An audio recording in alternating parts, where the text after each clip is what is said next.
Je vais pas y arriver. Ah là là, je me suis enfermée dans la chambre pour le silence et mon chat miaule. Qu'est-ce que tu veux? T'es chiant. Chut, je dois faire une vidéo moi. Oh, tu poupounes. Qu'est-ce qu'il fait? Il va beaucoup mieux mon bébé. Bonjour à tous, j'espère que vous allez bien. On se retrouve dans cette vidéo concernant la fixation des prix de vos œuvres originales. Je précise bien originales parce que, voilà, vous le verrez dans la suite de la vidéo, mais c'est très important de le préciser. Cette vidéo est pas mal attendue parce que je sais que c'est le problème le plus récurrent pour un artiste. Je vais essayer de vous donner des tips pour y arriver. C'est l'une des choses que j'ai vraiment, peut-être moi maintenant, mais j'ai eu beaucoup de mal à faire. Avec l'expérience, vous allez y arriver. Et voilà. J'ai tout noté sur mon agenda parce que vraiment, cette vidéo, je la veux la plus complète possible pour vous. C'est parti pour la vidéo. J'ai une mauvaise nouvelle pour vous. Je ne vais pas pouvoir vous donner un mode d'emploi officiel de la fixation de prix. Oh non! Oui, je sers à rien, je sers à rien. Il n'y a pas de manière officielle, comme pour un contrat de travail, où vous avez un prix, on va dire, fixe de base. Pour ce qui concerne l'art, c'est vraiment à la subtilité de chacun. C'est à vous et à vous seul que revient la lourde tâche de donner un prix à votre œuvre. C'est la question qui revient le plus souvent pour moi en message privé, tout réseau confondu. Comment fais-tu pour fixer tes prix? Que penses-tu des prix que j'ai fixés pour mes œuvres, etc. Je ne peux malheureusement jamais vous répondre parce que c'est à vous de fixer vos prix. Les critères qui permettent de réfléchir à ce prix futur, c'est vraiment vous qui les connaissez. Moi, je ne peux pas savoir comment vous avez réussi à créer l'œuvre que vous me montrez. Je ne peux pas savoir combien de temps vous y avez passé, l'œuvre en elle-même, comment elle a été construite, etc. Le cheminement de cette œuvre, voilà, c'est vous, seul créateur, qui le savez. Et ça va rentrer dans la fixation de ce fameux prix. Moi, je suis portraitiste. Toutes les œuvres que je crée, je les fais de A à Z. Je ne passe pas par une impression, je ne passe pas par toutes ces choses qui font qu'il y a des copies, etc. Moi, c'est vraiment chaque œuvre que je vends sur ma boutique ou que je vous délivre en commande personnalisée, c'est des œuvres originales que j'ai faites chacune en temps et en heure, de A à Z. Je n'ai pas, par exemple, 50 un print d'une des œuvres que j'ai créées. Non, je ne vends que des originaux. C'est pour ça que j'ai le statut de micro-entreprise. La micro-entreprise, c'est pour les personnes qui réalisent des originaux. Tout ce qui est l'auto-entrepreneuriat, là par contre, voilà, c'est les articles que vous pouvez faire en nombre et en série. Dont vous avez un stock, etc. Ce qui n'est pas du tout mon cas. Donc je ne vais pas vous parler de quelque chose que je ne maîtrise absolument pas dans les autres cas. Le fait d'être en plus grand nombre de stocks, le prix va forcément être différent. Donc voilà, en termes de prix, je peux vous parler que de ce que je connais. Et ce que je connais, c'est les œuvres originales. La première chose qui rentre en compte dans la fixation du prix, c'est le matériel. Le matériel est très important. Le prix ne sera pas le même. Si je vends un dessin au crayon graphite sur un bon papier, ok, mais un dessin graphite qu'une peinture à l'huile, voilà, vous ne pourrez absolument pas rentrer dans les mêmes gammes de prix. Étant donné que la peinture à l'huile, c'est le plus cher. En plus, il suffit que ce soit sur une toile de lin. Voilà. Donc, il faut être raisonnable. Je ne pourrai pas prétendre au même prix qu'une artiste qui vendra ses peintures à l'huile. Il faut être logique quand même. Voilà. Il faut arriver à faire un savant calcul de tout ce que je vais vous donner. Également, votre expérience dans ce domaine doit entrer en compte. Ça veut dire que si vous avez fait des études pour devenir portraitiste, si vous avez des diplômes pour votre travail, si vous avez également des récompenses, ce que j'appelle récompenses, c'est des prix, par exemple le prix, je dis n'importe quoi, je sais pas. Si vous êtes coté, je sais qu'il y a un site qui cote les artistes, il faut s'y inscrire. Votre cote monte au fil du temps, de votre expérience, etc., de vos ventes. Je ne me rappelle plus également le site. Je suis très au courant, hein. Vous êtes professionnel depuis un certain nombre d'années. Vous pouvez prétendre quand même à vous donner une note un peu plus élevée dans le prix. C'est tout à fait normal que l'expérience entre en compte. Je trouve que quand même une personne qui vient de commencer dans l'art ne peut pas avoir des prix plus exorbitants que quelqu'un qui y est depuis 5 ans. Enfin, je trouve ça complètement aberrant. Mais après, voilà, c'est au libre... la fixation de prix, c'est vraiment au libre arbitre de chacun. Donc, en fait, on peut faire ce qu'on veut. Ce qui doit entrer également en compte dans le prix, c'est le temps que vous passez sur votre œuvre. Effectivement, on n'a pas de taux horaire dans notre métier d'artiste. Vous savez combien de temps vous avez passé sur votre travail et j'estime que vous n'allez pas vendre au même prix une œuvre qui vous aura pris 4 heures qu'une œuvre qui vous aura pris une trentaine d'heures. Enfin, je trouve ça juste aberrant de ne pas y penser. Il faut vraiment penser au temps que vous y avez passé. C'est important. Une autre chose aussi que je trouve important de prendre en compte, c'est la difficulté, le détail que vous avez apporté à votre œuvre. Alors ça entre un peu dans le thème du temps et de la durée pendant laquelle vous avez créé, mais je trouve que c'est quand même à part. C'est la difficulté à créer certaines œuvres. Moi, je sais qu'il y en a certaines qui m'ont fait plus transpirer que les autres. Et je trouve qu'il est nécessaire d'intégrer cette notion de difficulté et de détail dans le prix final. Alors que peut-être cette œuvre qui sera peut-être un peu plus chère n'aura peut-être pas pris plus de temps qu'une œuvre un peu moins chère. Je ne sais pas si j'ai été claire là-dessus. Dites-moi en commentaire si jamais je suis pas claire du tout. Évidemment, la rareté de l'œuvre doit entrer en compte dans le prix. Si vous vendez une œuvre unique, comme je vous ai dit en préambule, ça n'aura pas le même prix qu'une œuvre où vous avez 10 copies derrière. Je suis désolée, mais une œuvre originale, ça reste quand même rare. C'est original, ça porte son nom. Donc, il n'y en a qu'un que vous allez accrocher dans votre salon en tant qu'acheteur. Je trouve qu'il est nécessaire et normal de payer le prix de la rareté. Aussi, un élément que vous allez sans doute prendre en compte dans la fixation de vos prix. Est-ce que vous incluez dedans les frais d'emballage, les frais d'envoi? Voilà, vous pouvez intégrer vos frais d'envoi et ne pas faire de frais de port, par exemple. C'est un petit peu ce que je fais. J'essaye de réfléchir pour intégrer les frais de port dans mes prix. C'est plus simple, c'est plus clair et je trouve ça plus sympa. Vous incluez également vos frais fixes, vos charges que vous avez, par exemple votre électricité pour avoir imprimé votre œuvre, le coût de l'encre, le coût de l'usure du crayon, le papier que vous avez utilisé. Vous pouvez inclure tous ces petits frais de gestion, j'ai envie de dire, même une partie de vos frais, genre loyer, etc.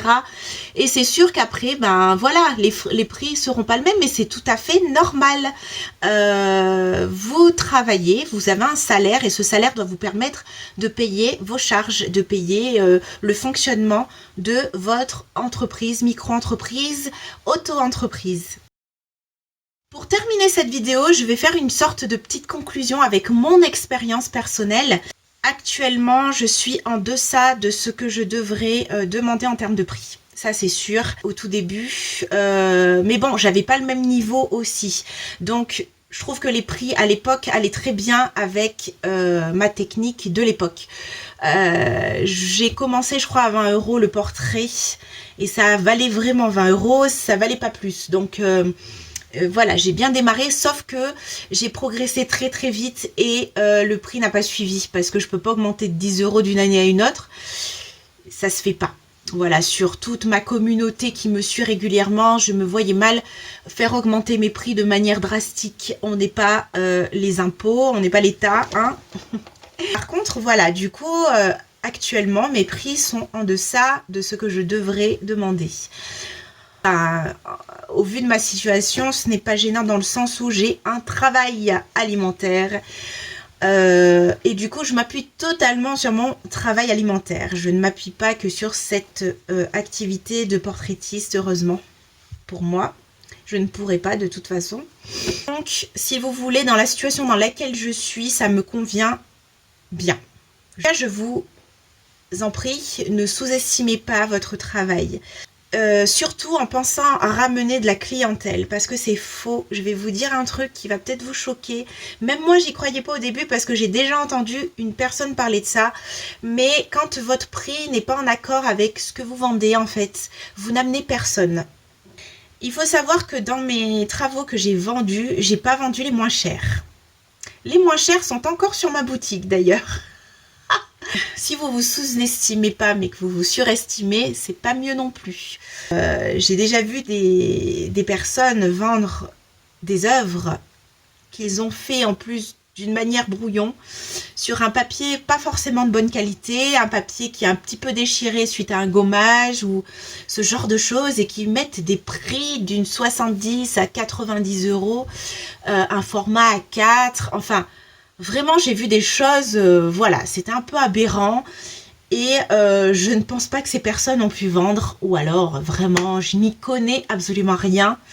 Voilà, il ne faut pas non plus se surestimer. Et se faire un melon, hein. Restons à notre place. Vaut mieux se sous-estimer que se surestimer, je pense. Honnêtement, je pense quand même qu'il est préférable d'y aller mollo que de prendre le melon et de penser qu'on puisse vendre à des prix de ouf un travail pas très correct et pas très qualitatif, quoi. Ce que vous pouvez faire, et ça c'est le conseil majeur que j'ai utilisé au tout début, maintenant moins, c'est de vous comparer à une personne qui aura la même, mais vraiment la même spécialité que vous. Exemple, moi je me suis référée à des artistes portraitistes qui vendent des portraits au graphite. Ça peut vous aider à établir une fourchette de prix dans laquelle vous pourriez vous situer. Vous en regardez plusieurs, vous voyez à peu près les prix qu'ils font et vous vous situez par rapport à cette fourchette que vous aurez un petit peu dessinée grâce à vos recherches. Alors ça c'est un conseil que je vais vous demander de prendre à double tranchant. Parce que ça peut être une très bonne idée, mais ça peut être une mauvaise idée. Demandez l'avis à des personnes proches, très proches de vous. Moi, la personne à qui j'irai vraiment demander ce qu'elle en pense, ce sera mon chéri et mes parents. Parce que ce conseil-là, il est à prendre avec des pincettes. Vous pouvez demander l'avis d'un prix que vous avez fixé sur une œuvre à vos très proches, vos amis proches, très proches, mais vraiment des personnes très proches de vous qui vous connaissent bien et en qui vous pouvez avoir confiance. Certaines personnes, même proches, très proches, peuvent vous démolir. Je vous le dis, faites bien attention, les plus proches ne sont pas souvent les plus sympas. Vous demandez, vous prenez votre œuvre, vous allez voir vos proches et vous voyez ce que ça fait, ce qu'ils vous répondent et ça peut aussi vous aiguiller. Par contre, ne prenez pas leur avis pour argent comptant. Suivez toujours votre instinct et décidez par vous-même. Vraiment, c'est la clé en tant que entrepreneur, micro-entrepreneur, auto-entrepreneur, vous faites votre activité par vous-même. C'est vous qui la construisez de vos propres mains, de votre propre motivation et de votre propre avis. Ne laissez personne décider à votre place de tout ce qui engage votre boutique et vos créations. Voilà, c'est vraiment à vous de prendre la décision finale. Ne vous laissez pas non plus influencer ou voilà. Après, vous écoutez les conseils avec grand plaisir, vous prenez les conseils, mais ne vous laissez pas influencer parce que ça peut être à double tranchant vraiment et vous allez peut-être vous en mordre les doigts plus tard. Une chose que je fais également, mais là il faut être un peu plus expérimenté, il faut vraiment, je Je pense en avoir vendu et en avoir fait beaucoup d'abord avant de pouvoir réussir à faire ce geste-là. Ce que j'arrive à faire maintenant, c'est de prendre du recul sur mes œuvres et de voir si en tant qu'acheteur, j'aurais pu craquer pour cette œuvre à ce prix-là. Si je l'aurais fait, si. Et voilà, suivre mon intuition d'acheteuse aussi. Est-ce que j'aurais pu acquérir l'œuvre que j'ai en face de moi au prix où je l'ai fixée? La vidéo s'achève. J'espère vraiment qu'elle vous aura aidé et qu'elle va vous aider par la suite à fixer des prix sur vos créations. Encore une fois, suivez votre instinct, c'est votre travail, c'est vous qui l'avez monté de toutes pièces. Vous allez y arriver. Faites comme vous en avez envie. Il n'y a pas de règles dans l'art à ce niveau-là, donc faites-vous plaisir et faites au mieux pour vous. Surtout, pensez à vous en priorité. Même si c'est une passion, vous y passez du temps et vous y passez parfois même, ça passe avant des choses de votre famille ou ça passe avant des choses que vous auriez pu faire pour vous. Donc, il faut vraiment que vous en ressortiez avec une récompense. Et il ne faut pas que vous soyez lésés. Ça peut être une passion, mais c'est surtout un travail de longue haleine. Je terminerai juste par cette dernière chose. Parce que c'est l'une des deuxièmes questions qu'on me pose le plus en message privé sur tous mes réseaux. Est-ce que je dois me déclarer pour pouvoir vendre mes œuvres? Je vais vous faire une réponse gouvernementale officielle. Chaque euro perçu dû à un travail ou un service doit être déclaré. Je ne peux vraiment pas vous encourager à vendre sans être déclaré et posséder un statut. Donc, mes chers amis, rendez-vous à l'URSSAF ou sur le site de l'URSSAF pour vous renseigner si vous souhaitez obtenir le statut d'auto-entrepreneur ou de micro-entreprise. Et je ne vous invite absolument pas à vendre sans déclarer, bien évidemment. Déjà, vous lésez ceux qui se font chier comme moi à cotiser et c'est au prorata de ce que vous vendez. Donc, il ne faut pas vous affoler non plus. On ne va pas vous puiser toutes vos sous non plus. Il ne faut pas dramatiser non plus la situation. Par contre, si vous vendez sans statut, il ne faudra pas venir pleurer si un jour l'URSSAF toque chez vous et vous dépouille pour quelques euros vendus. Enfin voilà, faut en être conscient. Surtout que maintenant, le net commence à être surveillé. Donc honnêtement, moi personnellement, je ne m'amuserai pas à frauder. C'est la loi. Voilà, je ne l'invente pas, c'est la loi, c'est pas moi qui l'ai décidé. Je vous souhaite plein de réussite dans tout ce que vous allez entreprendre pour vous, pour votre art, etc. Je vous dis à très vite pour la prochaine vidéo. Je vous fais d'énormes bisous et prenez soin de vous. Mon petit bébé, tu vas mieux? Comme tu ronronnes. Ronronne pour maman. Oui. Vous entendez? Il va mieux, mon bébé. Tu vas... Il est tombé, le pauvre.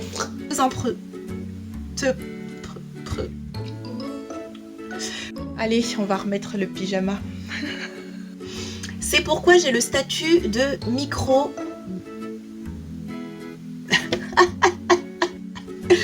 Je ne vais pas y arriver. La, la, la, la, la, la, la.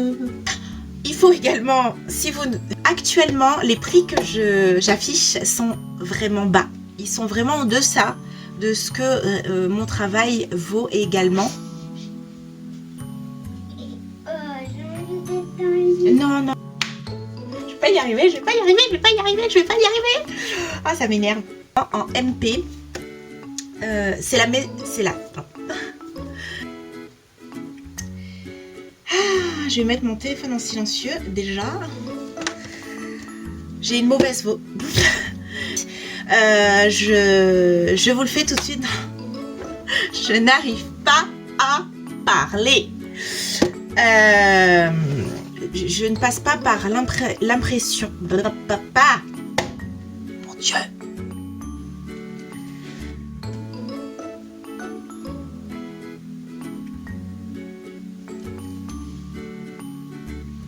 Alors malheureusement, j'ai une très mauvaise...